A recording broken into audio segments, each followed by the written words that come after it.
Buenas noches, queridos amigos, bienvenidos a las 5 de las 7. Nosotros continuamos con esta vertiginosa cobertura de la campaña electoral. Ya están definidas las planchas presidenciales, las listas congresales se han armado, supuestamente ya terminaron las elecciones internas dentro de cada agrupación y si bien tienen plazo todavía hasta febrero para presentarlas ante el Jurado Nacional de Elecciones, más o menos lo que se decidió internamente debería respetarse. En ese sentido, llamó mucho la atención esta suerte de laberinto en el que se vio envuelto el Partido Nacionalista esta mañana. Por un lado, los congresistas, cabeza de listas que vinieron a explicarnos cómo se había conformado la lista congresal, defendían las candidaturas de Heriberto Benítez y de este chico llamado Zumba. Y por otro lado, Zumba renunciaba en el Twitter y Urresti decía que él con Heriberto Benítez no iba ni a la esquina. La verdad que una situación bastante compleja y desorganizada que analizaremos en el programa. ¿Qué posibilidades tiene el Partido Nacionalista de seguir en carrera con estos problemas internos? Alejandro Toledo ha dicho que no conoce al juez que le aceptó la habeas corpus a la señora Fernenbuch y Pedro Pablo Kuczynski ha hablado sobre un tema fundamental, que es el tema de afianzar la seguridad jurídica. Sin seguridad jurídica no hay forma de que tengamos seguridad ciudadana. Esos son solo algunos de los temas que tratamos esta noche con nuestros invitados. Así que vamos rápidamente a la lectura de nuestros titulares y luego se los presento. La primera noticia. El personero legal del Partido Nacionalista impugnó la lista del Congreso de su partido por Lima y los peruanos que residen en el extranjero. Así lo informó la organización política. Esto ocurre después de las críticas que generó la inclusión de Heriberto Benítez, de Zumba y la exclusión de la actual congresista Ana Jara.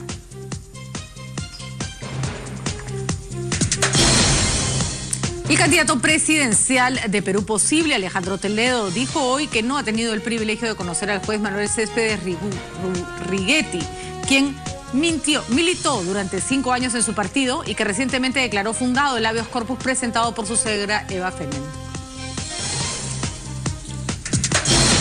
La tercera noticia, el candidato presidencial de Peruanos por el Cambio, Pedro Pablo Kuczynski, consideró que un país sin seguridad jurídica no tendrá seguridad ciudadana al referirse a la corrupción en el sistema judicial.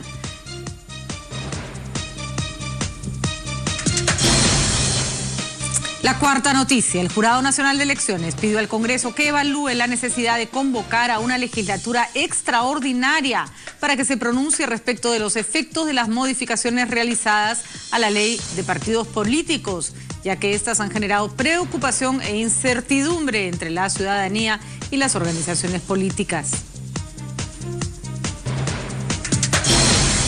La quinta noticia, el Perú es uno de los mejores países del mundo, de acuerdo con una evaluación hecha por la compañía US New World Report, que evalúa el rendimiento global de los países y cómo estos son percibidos por ciudadanos alrededor del mundo. De 60 países evaluados, el Perú se ubica en el puesto número 34.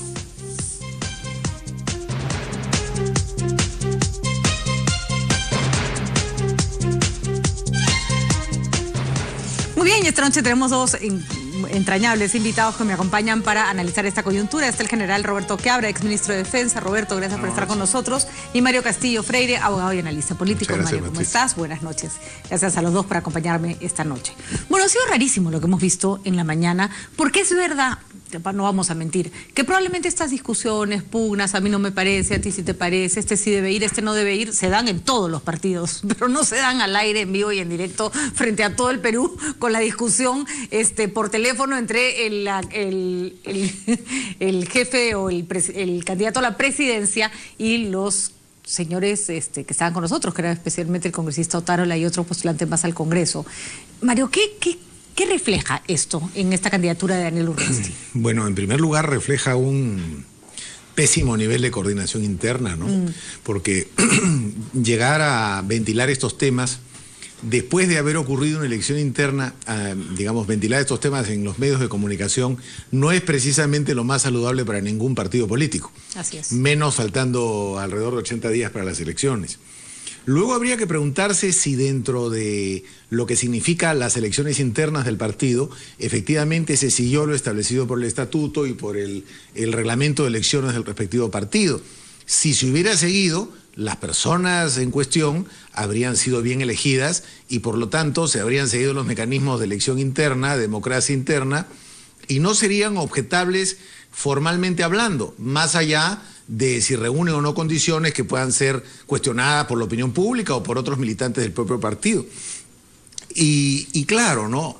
Ya está el tema político de fondo, ¿no? Es decir, creo que con las dos inclusiones que digamos, parece que estas personas han desistido de postular el día de hoy, pero con esas dos inclusiones se hacía un daño considerable a la lista, ¿no? Una por un tema de banalidad y en otro caso, independientemente de las condiciones que pueda tener este señor, a quien yo tampoco conozco, sino por la televisión, y en otro caso por tratarse de un congresista que ha sido cuestionado por el tema de lo de Ancash, ¿no? De tal manera que, digamos, no se hacía un favor el nacionalismo incluyendo a estas dos personas en la lista, independientemente, digamos, de las calidades o condiciones que ellos puedan haber considerado tenían.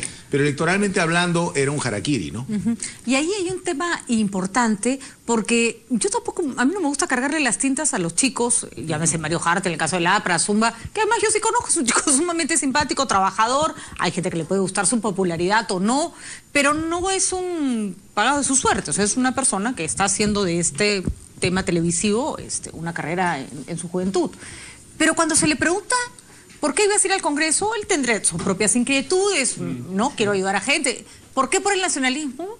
No sabía responder, ¿no? Más o menos porque sí, porque se lo ofrecieron. Y ahí es donde los partidos empiezan a perder seriedad.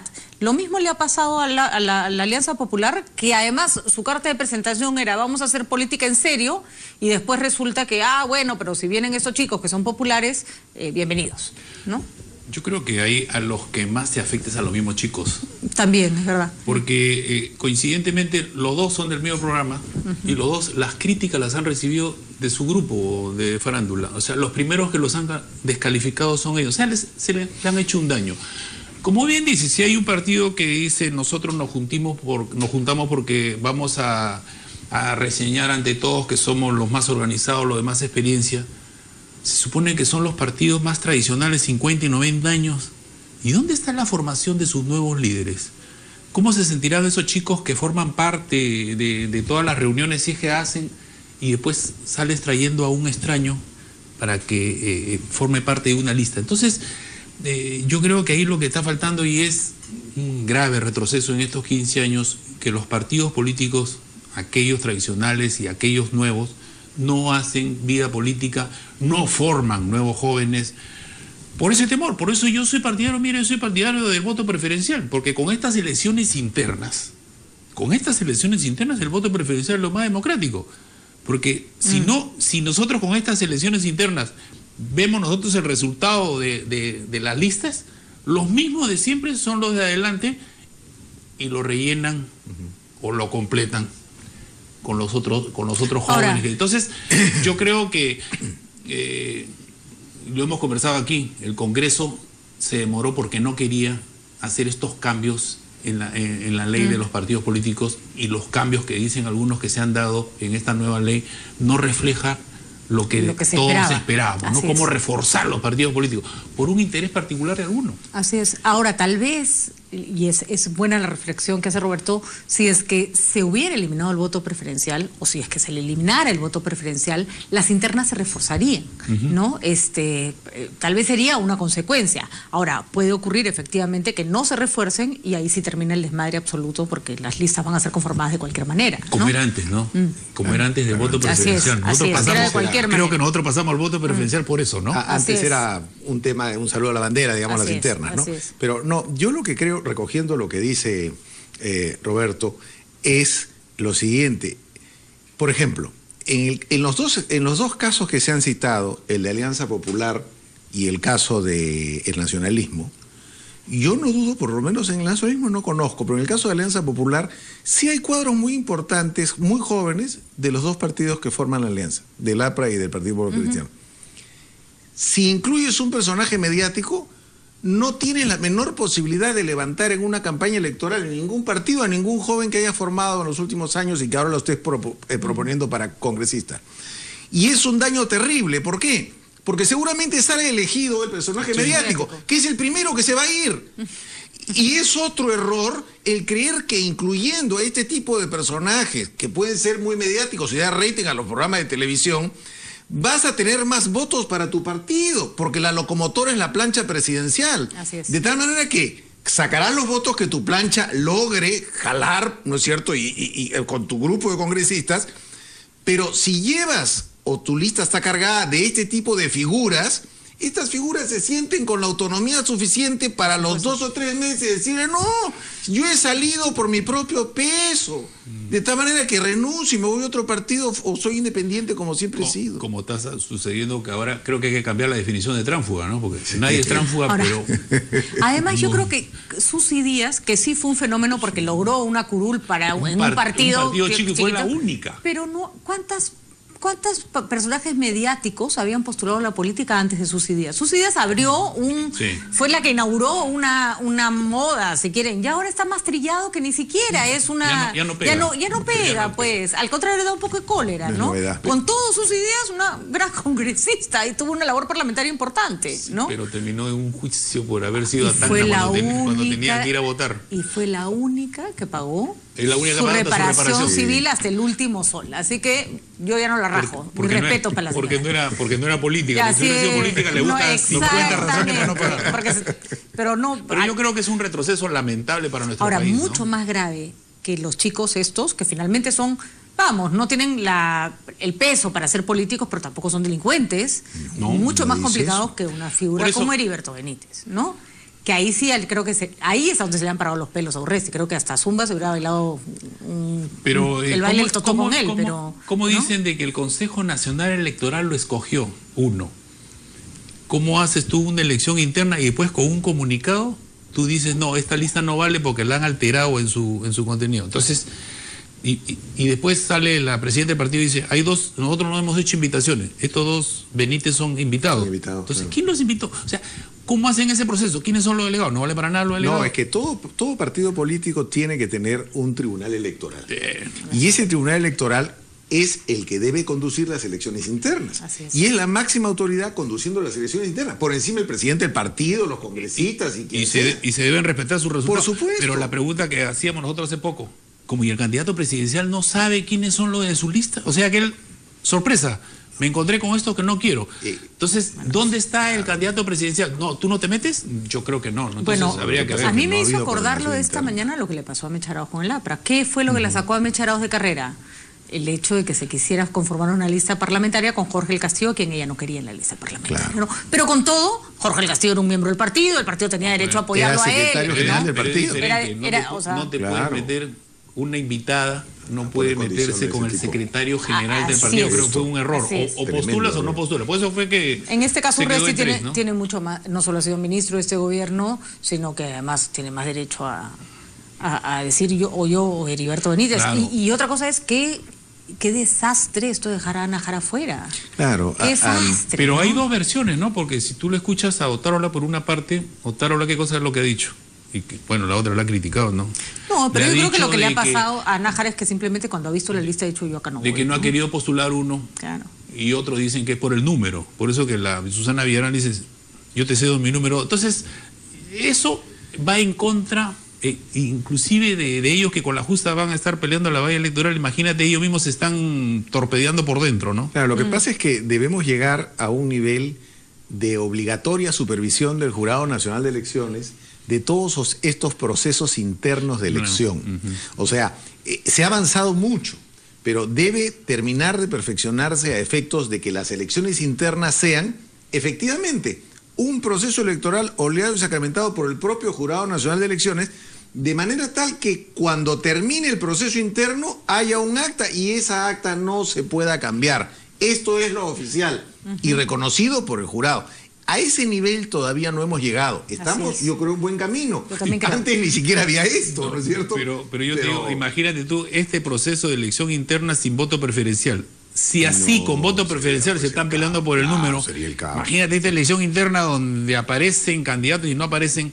Yo creo que no hemos perdido 15 años. Este Congreso ha tenido la oportunidad, porque aquí se dijo muchas veces, porque todavía no estamos viendo el tema del financiamiento, no estamos viendo la infiltración del narcotráfico, de la minería ilegal. Solo estamos la conformación viendo de la lista ya una es un cosa laberinto. simple. Y aquí ya están diciendo, por si acaso estos han pasado por el filtro que es la ventanilla única. Habrá que ver si la ventanilla única ve talla, peso, sexo, ¿no? Y de repente no está viendo todos los antecedentes que, para no repetir.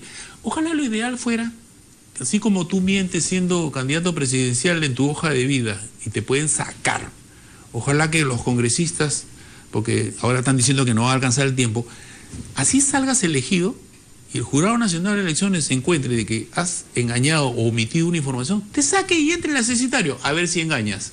Pero como saben que aquí te encuentran, como ha sucedido en este Congreso, una serie de falsedades en tu hoja de vida y no te pasa nada, o te van a sacar cuando faltan 10 días para irte, entonces las reglas no son tan estrictas como deberían ser, para obligarlos a que todos digan la verdad, ¿no? Pero a mí lo que me ha dado pena de esta situación, como bien dice Cecilia Blume en el Twitter, los congresistas deben ser idóneos para ser congresistas, sí, de acuerdo con su trayectoria personal, no para cantar, bailar, o sea, nadie tiene, o ser pilotos, nadie tiene nada contra estos chicos, pero pueden ejercer la labor de representación política, que es una labor compleja, ¿no? Hay un tema ahí. Aquí hay que tener mucho cuidado porque el Congreso debe ser representativo. Sí, claro. Es decir, y como debe ser representativo, no en un país tan complejo como el Perú y tan variado como el Perú, no se le puede cerrar la puerta a nadie. No se le puede cerrar la puerta a nadie en primer lugar. Los congresistas no necesariamente tienen que ser como uno quisiera que fueran. Abogados. No, por supuesto, que saben de leyes. Ojalá que no. O por lo menos gente, digamos, que conozca el oficio. ¿Por qué? Porque no necesariamente, pues, toda la gente que conoce el oficio es gente que va a representar a la población. Porque se necesitan diferentes visiones de la... Claro, lo que sí yo creo que los partidos deberían cuidar al menos un mínimo nivel de formación interna, cosa que tampoco existe en la mayoría. Y más que eso, para la postulación, Mario, hay un tema de seriedad. Yo creo que tú puedes convocar perfectamente a una persona que no ha hecho carrera política, pero, a ver, Roberto Quebra, ¿tendríamos alguna duda de que puede hacerlo perfectamente? Tú ni se diga porque eres político desde chiquito, pero él entraba a la universidad a convencernos a los que estábamos, a los cachimbos, para que nos metiéramos en el 88, que nadie quiere saber nada con la política. Entraba Mario con entusiasmo, hasta ahora lo recuerdo. Salíamos todos corriendo por la otra puerta. Gracias por eso. Pero vamos, no hay duda de que Roberto podría perfectamente representar. Yo te voy a poner un ejemplo deportivo para que no se diga que los deportistas no deben participar. No, porque en Brasil, Sócrates, capitán del Corinthians, le decían el doctor, era de lo que sacaba todo su equipo por decirte, no al racismo, la igualdad. O sea, tú dices, ese jugador fácil ha podido ser un diputado. ¿Por qué? Porque dentro del deporte estaba aprovechando el deporte para hacer una especie de política de reivindicación. Sí. Pero cuando tú ves estos chicos que en ningún momento se han manifestado en un tema relacionado con los problemas de la vida diaria, no lo puedes exponer. Exactamente. No lo puedes exponer. ¿Por qué? Porque lo vas a sentar ahí a que aprenda. Entonces, que va a trabajar por la juventud. Hay muchas formas de trabajar por la juventud. Ellos de repente son ejemplos de algunos chicos que ellos lo podrían hacer. Si me dijeras, ¿no? Un chico exactamente de la misma edad que estos muchachos, que dirige un programa social de Un Techo para mi País, por ejemplo. Bien. ¿Lo llamas para el Congreso? ¿No sería un excelente? Claro que sí, porque es una persona que en su vida no es que sea buena versus malo, pero su labor lo ha llevado a trabajar por otros, preocuparse por otros, representar los intereses de otros. Hay unos chicos universitarios que la otra vez salió que hacen esas casas térmicas para Puno. Entonces esos chicos tienen una idea de lo que es la vida de nuestro país. Lo que pasa, Roberto, es que existe la utilización de estas personas por los partidos. Eso es lo que yo decía al inicio. Porque en realidad, ¿para qué interesas? A ver, yo soy partido. ¿Para qué interesas? ¿Interesa para jalar votos? ¿Interesa para otra cosa? No. Interesa para jalar votos y para ganar. Esa es la verdad. Es una desesperación de los partidos que usan a los chicos. Y no solo eso, sino que además, primero, el ser convocado por un partido o por otro, o dar lo mismo, o que dé lo mismo por cuál es convocado, en cierta forma nos va acercando a lo que en derecho se conoce con el nombre de fungibles. En derecho es fungible lo que es igual, ¿no es cierto? O sea, esta tasa es igual que esta otra, entonces da lo mismo esta que esta otra.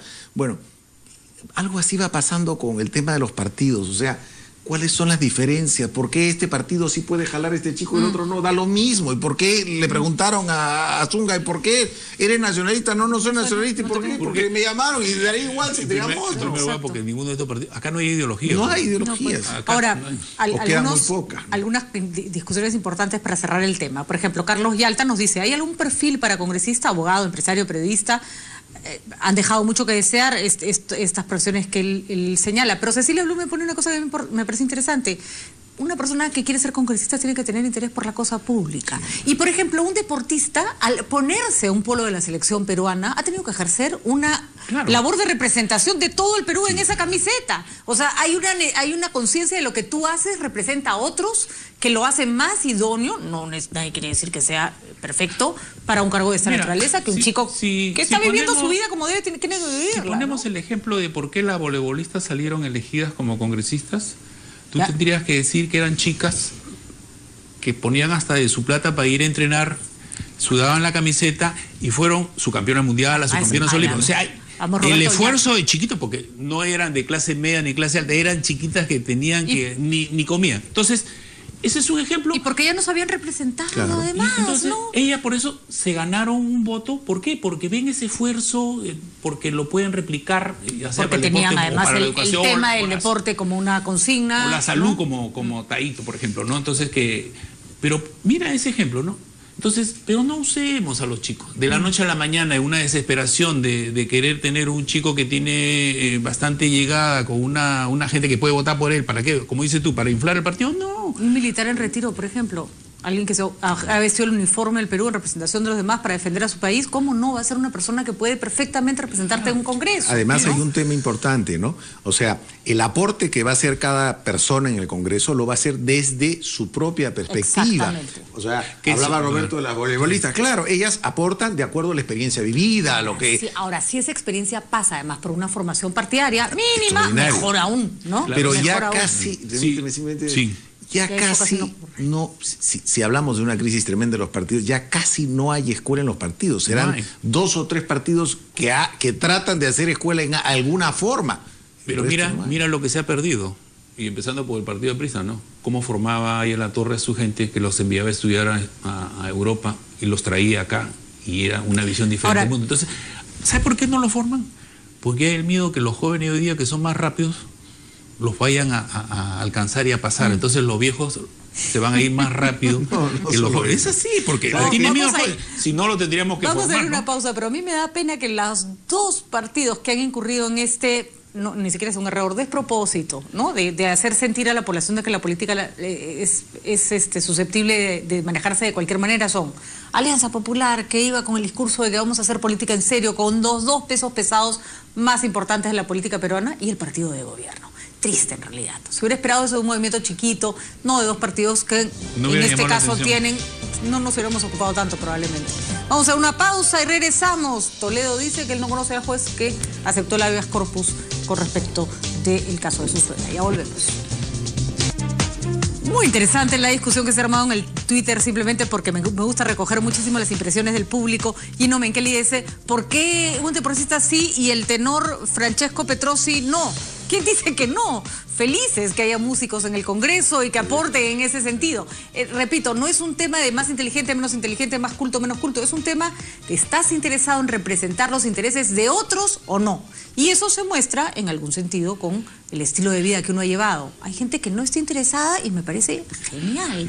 No todos tienen que estar pensando en y lo que hay que representar. Claro, lo que hay que resaltar para no entrar en contradicción con nadie es que aquí nadie está cuestionando ni a los deportistas, ni a los artistas, ni a nadie. Al contrario, porque son realidades de la vida que mejor que estén en un congreso, pero que los preparen, que no los usen. Entonces, no los usen, porque su misma gente es la que lo ha descalificado a estos chicos. No puede ser porque les ha costado mucho llegar a donde están. Bueno, Zumba lo dijo clarísimo, ¿no? Yo me retiré de esta idea un poco enloquecida porque me hicieron puré, ¿no? Entonces... un bullying político no le puede hacer a este chico que él de repente en ese momento, si le ofrecen, él ha aceptado, pero de repente no ha visto la consecuencia inmediata. Así es. Entonces yo creo que no hay que jugar con estos chicos porque mucho le debe haber costado llegar a tener la popularidad que tiene, ¿no?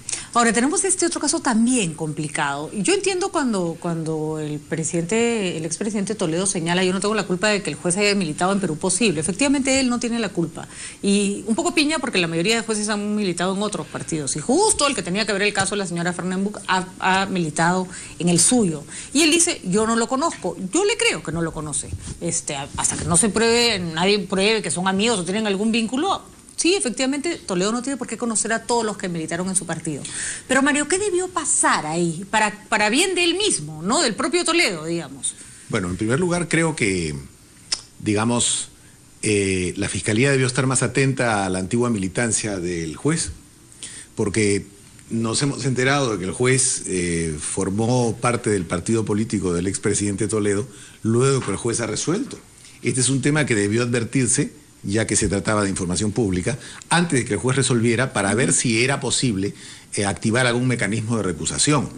Creo también que el juez, no estoy seguro de que prosperara, ¿correcto? Pero digo, pero ya vamos, que el tema, se cumple con la formalidad, ¿no? En cuanto al juez mismo, tal vez hubiera podido inhibirse o intentar hacerlo, en la medida en que, más allá de que ya no milita en el partido político desde hace 4 años, no debe quedar en quienes administran justicia la sensación de que esa administración de justicia puede estar tergiversada por algunos intereses de otra naturaleza o por algunas preferencias electorales como las que puede traslucir el haber formado parte del partido político de quien se está juzgando, ¿no? Lo que se señalaba la otra es que también sucedió un caso similar, era, inclusive hasta las cabezas del Poder Judicial, del Ministerio Público, señalaban que ningún juez, ningún fiscal debería tener afiliación activa. Y les pedía de que, porque es un requisito. Inclusive se habló acá de que deberían en el momento que son elegidos, deberían presentar su renuncia. O sea, no es ilegal. No es ilegal porque no es un juez que está con militancia activa, que sería diferente. Segundo, creo que ya ha habido casos anteriores, creo que el de la megacomisión también, que tenía que definir que también había sido militante y también tenía toda la familia. Entonces, si fuera como una regla permanente, que todos aquellos jueces y fiscales que tengan que tomar alguna participación con alguien que ha formado parte del partido al que ellos fueron, y que todos se inhibieran, bueno, pero unos sí, otros no. Entonces, ese es otro de las cuestiones que tiene que ya escribirse. Porque, como dices tú, no puede ser posible que después de recién te des cuenta. ¿Por qué no se dieron cuenta antes de? Claro, es el que lo eligió. Control, entonces, ¿no? ¿Por qué? Porque en su hoja de vida que ha salido, en su hoja de vida figura, ¿no? Y renunció. Entonces, el que nombra dice, a ver, ¿a qué juez estamos nombrando, no? Ahora, ahí la pregunta es para Mario, en el sentido en que eres abogado. Obviamente a Toledo le hubiera convenido que esta misma decisión la tomara un juez que no ha sido... Por supuesto. ¿no? Por el bien de él, ¿no? Por eso yo cuando le hice la pregunta en la mañana y él me dijo, bueno, yo no lo conozco, a mí me pareció que la respuesta era sincera, ¿no? La pregunta es, ¿el habeas corpus acogido por este juez está dentro de la normalidad? Es decir, ¿ha sido un fallo extravagante o no? Porque eso también ayuda a la suspicacia, ¿no? Claro, yo no puedo juzgar esa resolución porque no la he leído, te confieso. Los jueces están impedidos por ley de participar en política, pero este juez ya no participaba desde hace años. Pero el problema, digamos, el problema traducido al ámbito político, creo que no es precisamente un favor en época de elecciones ser absuelto por un juez amigo, digamos, que ha pertenecido a tu organización política, ¿no? Ese es el gran problema, ¿no? Como decía Roberto, los jueces que acaban de renunciar o que han renunciado hace unos años a una afiliación, no necesariamente, recojo tu pensamiento para completarlo, no necesariamente es que hayan dejado de tener el corazón en esa afiliación política. O sea, yo tengo que renunciar por ley, porque no debo hacer actividad política como juez, pero no significa que he dejado de sentirme de esa colectividad política. Ahora, por esa razón es mejor apartarme yo mismo. Claro, pero ese juez ya no va a regresar al partido, porque si él hace carrera, yo cuando se aparte del partido ya va a ser muy, muy senil. No, pero porque él ya renunció, ¿no es cierto? Él ha empezado su carrera. Él va a continuar en la carrera. En la carrera judicial, claro. Claro, y ya no va a regresar al partido. O sea, no hay ese riesgo de que ya yo tengo una época y después regreso. Porque ahí sí estaríamos hablando de lo que tú dices, que tengo mi corazoncito todavía y cuando regrese voy a seguir militando. No, ya eternamente él ya cambió de profesión.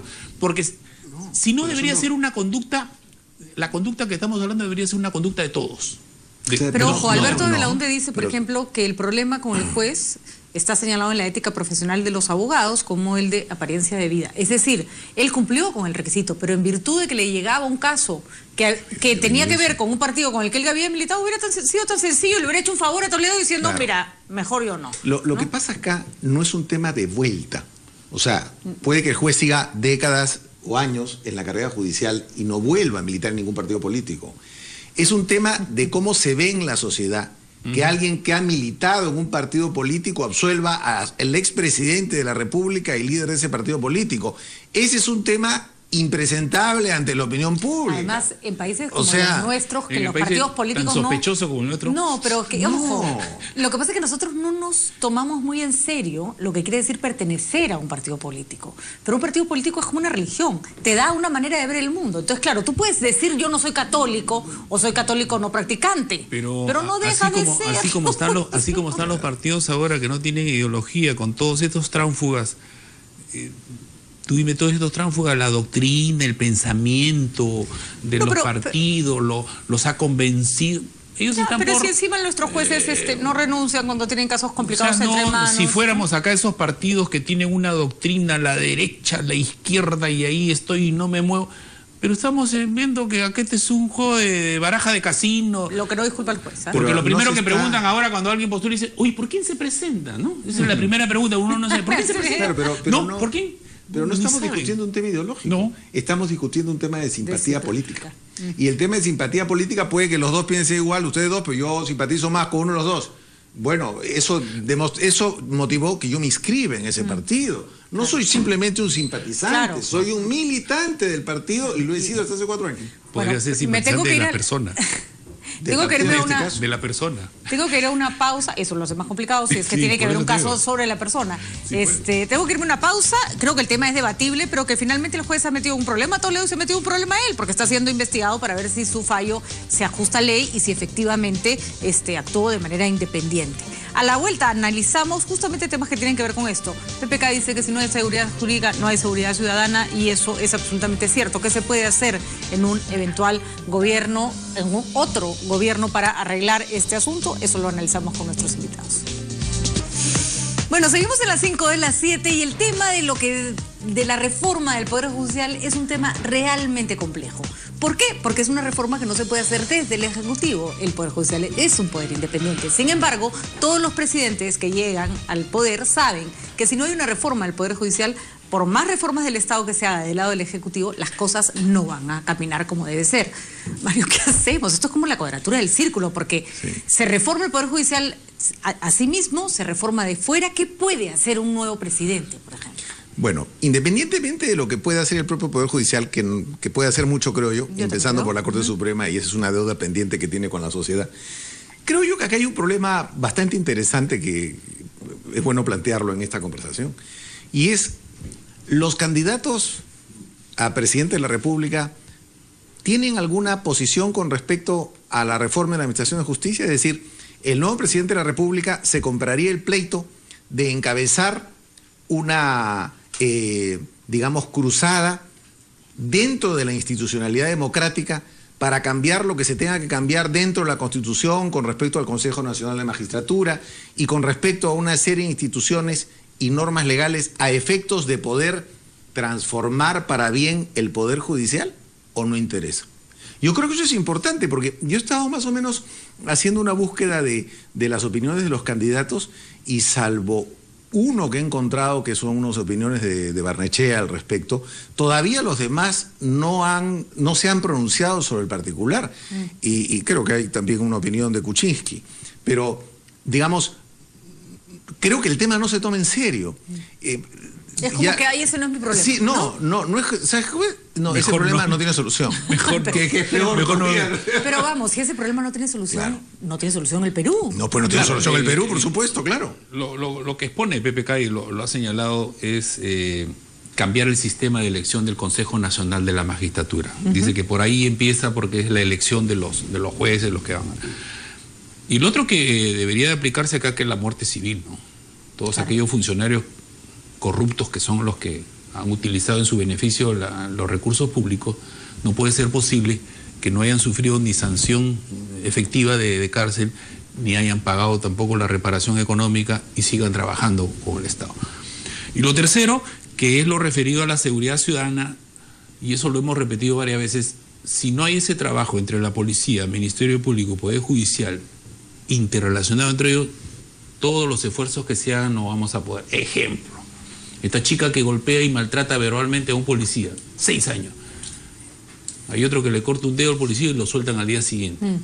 Entonces, hay el que chanca a Roy y casi mata al inspector, claro, no es policía, el inspector de transporte, entonces, y lo soltaron en 5 minutos. Eso, si en el Perú hubiera una justicia oportuna, predecible y ejemplar, yo creo que todos comenzamos a cambiar la conducta. La frase de PPK fue bastante buena, hay que decirlo, y hay que ver cómo se plasma eso más allá de la promesa. Si no hay justicia, no hay seguridad ciudadana, porque cuando hacemos el análisis de seguridad ciudadana no incluimos a la justicia como debe ser. Vamos a escuchar un ratito sus declaraciones para hablar sobre la base de lo que dijo el candidato. ¿Tenemos? Un país que no tiene seguridad jurídica no va a tener seguridad ciudadana. ¿Por qué? Porque los criminales compran su salida y entonces no tenemos muerte civil, por ejemplo, tenemos funcionarios reelectos que han sido condenados, han estado en la cárcel. Así no vamos a llegar. Tenemos que hacer un cambio, va a ser doloroso, le va a doler a alguna gente. Pero yo ya lo hice, yo cambié la 2530, era una reforma constitucional, tomó 2 legislaturas, tuvimos el apoyo del APRA en la votación en el Congreso y se hizo. Es interesante la referencia que hace PPK a la 2530 porque esa es una de las cosas que se consideraban que nunca se iban a poder cambiar, sí. ¿no? Entonces, la para adelante. Exactamente, hasta que un día alguien la tuvo que cambiar. Fue durante el gobierno de Toledo y fue, supongo que durante cuando PPK era premier o ministro de Economía probablemente. Claro, ¿no? Lo que pasa es que este toro es más bravo. Más grande. Este toro es más grande. Claro, no es un bravo. cambio constitucional, Claro. hay que enfrentarte a todo un grupo de gente, ¿no? Lo que ocurre, lo que ocurre es que, digamos, la crisis por la que atraviesa el Poder Judicial forma parte del descrédito institucional de la República. O sea, y es muy grave. En segundo lugar, las personas no distinguen. O sea, el grueso de la población, cuando algo funciona mal en el Estado central, en el Estado peruano, no distingue quién tiene la culpa. O sea, no, esto es problema del Poder Judicial, no, es el Estado. El Estado. Claro. Y además identifica muchas veces esos problemas precisamente con el gobernante de turno, lo que implica que el descrédito de este poder del Estado se traslada al Poder Ejecutivo y al Congreso de la República, con lo cual es peor. Yo creo que si esto, sería ideal que quien gane las elecciones pudiera ganar solo o que haga después de ganar coalición con alguien, pero con una mayoría lo suficientemente sólida como para dentro de los primeros 100 días plantear un paquete de medidas al respecto con el apoyo de la población a efectos de poder hacer estas reformas. Si eso no se hace así en los primeros 100 días, olvidémonos, estaremos conversando de esto de aquí a 5 años para la próxima elección. Yo creo que, así como se ha hecho algunas reformas que ha señalado lo de la ley universitaria, podríamos citar otra que ha costado, yo creo que si el próximo gobierno, así no tenga mayoría en el Congreso, pero todo el Congreso, ojalá, acordara de que es necesaria esta reforma, yo creo que se haría. Y los primeros que deben hacer, porque conocen cuál es su situación, es el mismo Poder Judicial, el Ministerio Público, porque ellos son los que conocen cuáles son sus fortalezas, sus debilidades, y apoyado con una legislación o apoyado por todos, porque no hemos avanzado en estos 15 años de muchas políticas de Estado. Es verdad, Eduardo Salgado nos dice, por ejemplo, que el Poder Judicial, lo del Poder Judicial es cuento chino, dice, se necesita una reingeniería drástica, reformar el Poder Judicial, dice, ¿no? Hay que comenzar de cero. Si no es echarle chicharrón, si no es chicharrón de cebo, sí. Pero el problema es que si tú te vuelas el Poder Judicial para empezar de cero, te acusan porque además es verdad, de no respetar la independencia de poderes. En realidad hubo una oportunidad en el gobierno de transición. Sí, claro. Porque tenías que empezar con un Poder Judicial, a ordenar un Poder Judicial que había estado tomado por Fujimori durante 10 años. No se hizo, pues en el año 2000 todas las reformas. Esas alianzas que ahora dicen que hay que hacer una alianza porque el país está mal, eso debió hacerse en el año 2000. Es verdad. Sino que en el año 2000 todo el mundo tenía la angurria de tomar el poder, cómo echarle la culpa a la Fuerza Armada de todo lo que sucedió, de tal manera que yo llego al poder. Entonces, recién después de 15 años dice, tenemos que juntarnos. No, además otra cosa, ¿no? para hacer algo así requieres la debida planificación, la necesaria fuerza política, el apoyo popular y además saber que toda reforma que se haga al respecto tiene que ser hecha escrupulosamente dentro de la institucionalidad democrática y constitucional. Acá no hay aristas posibles de asumir fuera de eso. Ahora, pero también se tienen que tender puentes con el Poder Judicial. Sí, Yo creo que el Poder claro. Judicial hay personas muy valiosas, por muy supuesto. valiosas y de distintas ideologías y de distintas miradas del mundo que pueden ayudar a reformarlo, pero vamos, hay que empoderarlos también, ¿no? No hay que decirles, "Oye, si no te reformas te voy a reformar", ¿no? No, tiene que ser como con la Fuerza Armada, que se reestructuró totalmente en el año 2000. Entonces, si tú no involucras a las cabezas de estos dos poderes, ¿no?, y no los haces partícipes de la reforma, para que ellos mismos hagan su reforma, porque tenemos que confiar en ellos mismos. Entonces, ¿quién mejor que ellos que conocen cuáles son sus fortalezas, sus debilidades? Pero fiscalizado. Tiene que haber un liderazgo del presidente de la República al frente de esta cruzada. Pero por eso esta es una política de Estado que necesita la participación de todos. Bueno, por lo menos ahí tenemos a Pedro Pablo Kuczynski hablando del tema. Sería muy interesante escuchar a todos los candidatos que esto es un compromiso, ¿no? Que esto es un compromiso, que no sea una promesita de campaña, no, que es un compromiso. No se puede seguir en esto, porque simplemente, lo hemos dicho acá, si esto no mejora, el Perú no mejora. Ojalá hubiera unidad de criterio de tal manera que el que gane lo hace suyo y con el Congreso, ¿no? Que es para beneficio de todos los peruanos, ¿no? Esta es la típica reforma que no le pertenece a nadie, ¿no? Que no es, se robaron mi plan, no. Debería haber una sola idea de cómo se debe hacer, ¿no? Y que la aplique el que salga. Vamos a ir a una pausa y nosotros regresamos con el tema del Jurado Nacional de Elecciones, que le ha pedido al Congreso que por favor revise estos cambios en la ley que le han complicado horrendamente la vida. Ya regresamos.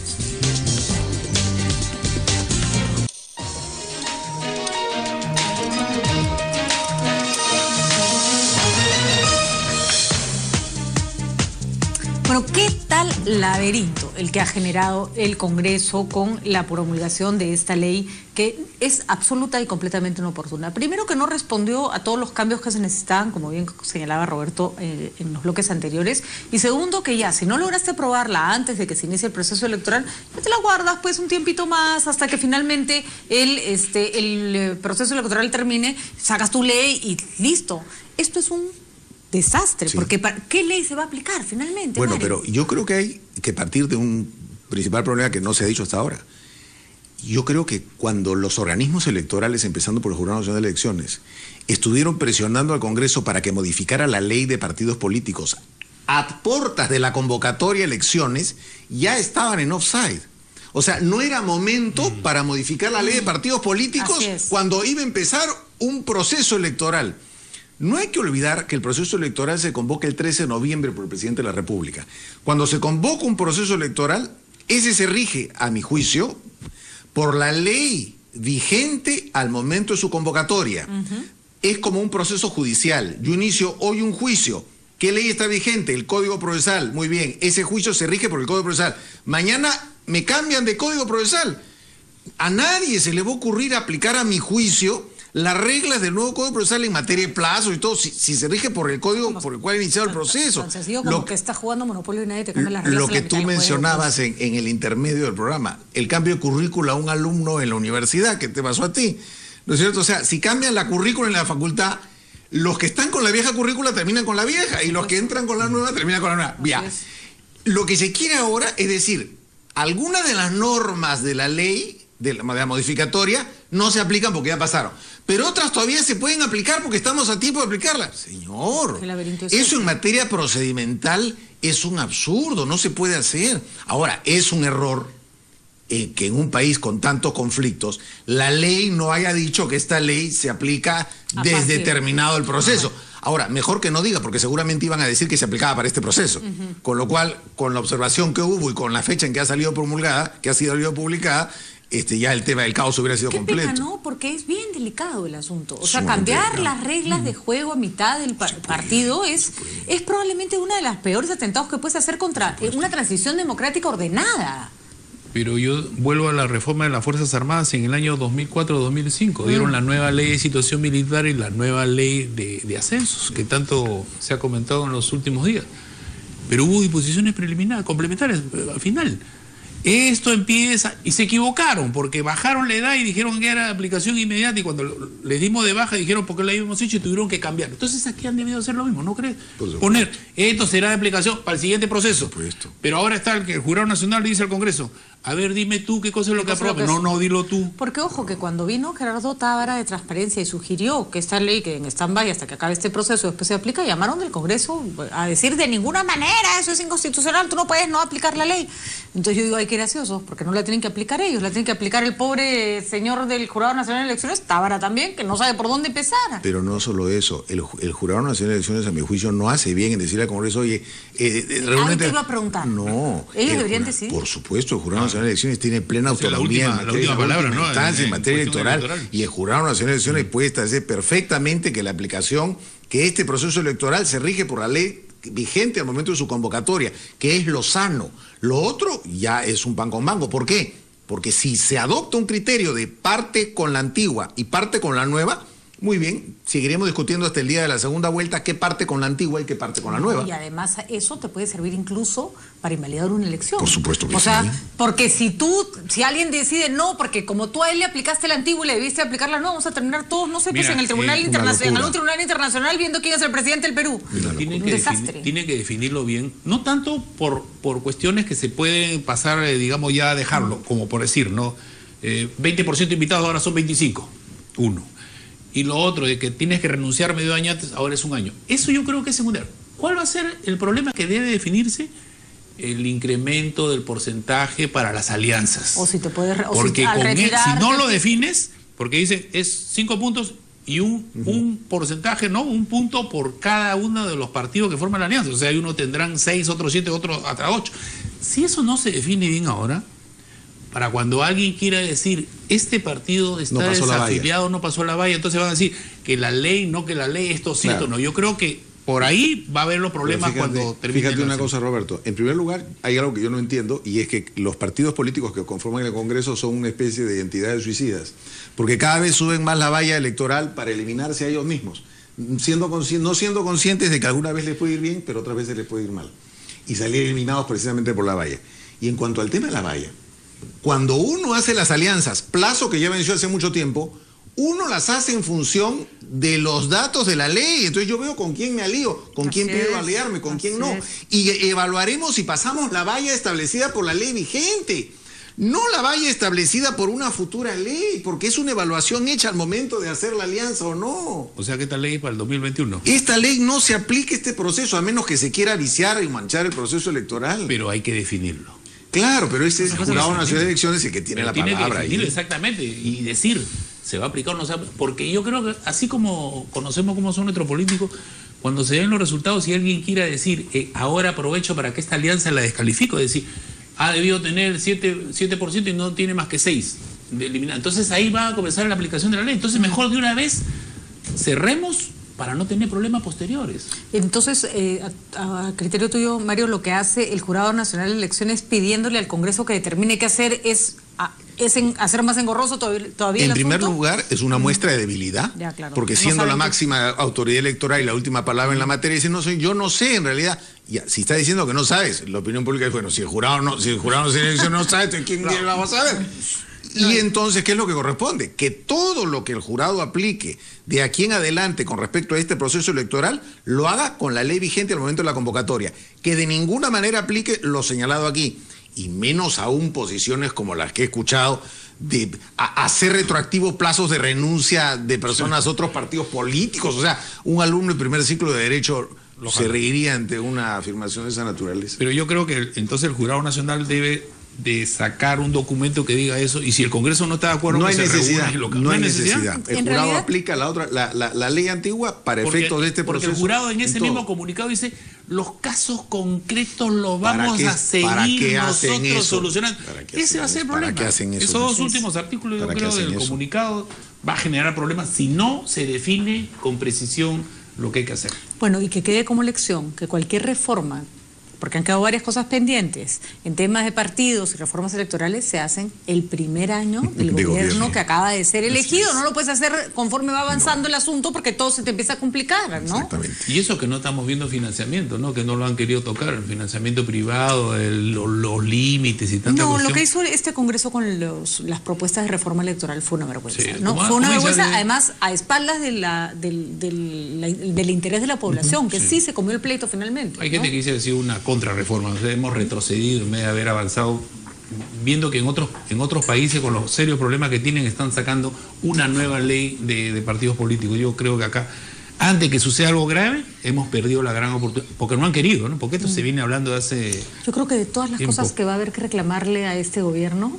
que seguro habrá muchas, habrá otras que habrá que reconocerle, pero de las que habrá que reclamarle, una de las más duras va a ser la pésima bancada que metió el Congreso y el pésimo trabajo que han hecho, porque si bien no es culpa solo de los nacionalistas, la bancada de gobierno tiene una responsabilidad supuesto que especial, sí. ¿no? Tiene una Y responsabilidad el especial, liderazgo, ¿no? y el liderazgo que debió haber, ya lo hemos conversado en otra oportunidad, que debió haber y debió haberse mantenido, y el respeto hacia la propia bancada de las autoridades del propio partido. Así es, por supuesto. Eso que hicieron con el Congreso y con su bancada Con en el su propia Congreso, bancada. si es para lo único que ha servido finalmente, es para que el próximo que asuma la presidencia del Perú sepa que en este país sin Congreso, por más que no nos guste, no se gobierna. No se gobierna. La mitad de los problemas que ha tenido este gobierno han tenido que ver con su debilidad en el Congreso generada por ellos mismos. Y encima un Congreso que las leyes las dictaba la calle, ¿no? O las dictan... Cuando por fin las dictan ellos, las dictan tan mal que mejor que no hicieran nada. Mejor no dictar eso, no mejor No, no porque dictar. la Y el presidente de calle la daba Comisión una de ley y la calle le decía Constitución, no y el decía señor ya no, ¿no? nacionalista, ¿no? Primero decían sí y después decían no, ¿no? Debilidad, pues. Una Una gran debilidad. vergüenza, un desprecio, porque hay que tener desprecio para creer que puedes gobernar con los congresistas como si fueran Bueno, cosas que te estorban. Eso no es responsabilidad de los candidatos, porque ya vemos que las listas están ahí, sino de los que votan, ¿no? Los que votamos. Bueno, hay que tener un Bueno, poquito pero- más de cuidado. Pero es la oferta electoral que ¿Qué cosa? hay. Si me presentas, ¿no? Es la oferta electoral. y Hay creo que 2.400 y pico candidatos Sí, es al Congreso. difícil distinguir, ¿no? Y entre 2.400 podríamos ser capaces de escoger 130 buenos, ¿ah? Ah, no, claro. O sea, por lo menos que esta vez la variedad de oferta nos sirva para ser más selectivos. Yo creo ¿no? que ahí había un tema que habíamos conversado, yo creo que el Parlamento andino yo creo que ha debido desaparecer, eso Hace nos hace tiempo, un ¿no? costo innecesario. Pues, ¿no? Sí. Eso ha debido ser Parlamento. Ah, El presidente Santos lo quiso cerrar hace 2 años, porque hay gente que se la ha vivido bien, ha vivido, pero se la ha llevado fácil, Ese se la ha llevado. es una suerte de exilio dorado, ¿no? Y ahora lo vemos a los candidatos como premio consuelo, y saben que ahí va, es una vergüenza, ¿no? Suerte. 5 años ganando bien sin hacer nada, ¿no? Bueno, Provecho. vamos a ver, pues ese es, por ejemplo, además creo que tienes que marcar. Gracias, señores. Ha sido realmente Muchas una gracias noche a ti. muy interesante. Nos quedamos sin comentar que el Perú es uno de los mejores países del mundo, pero eso ya sabíamos. No, pero los peruanos no sabemos. Los peruanos de afuera nos ven mejor que lo de Nos adentro. encanta regañar, pero No, nos Y se encuentra encanta si está nuestro equivocada. país, Hay nos gente que le encanta. gusta venir al Perú y nosotros cómo Acá hablamos mal. estamos, bien que la vivimos y bien que nos divertimos todas las noches. Gracias Su por estar con gente, su nosotros. gente. Los dejamos con el noticiero de las 8.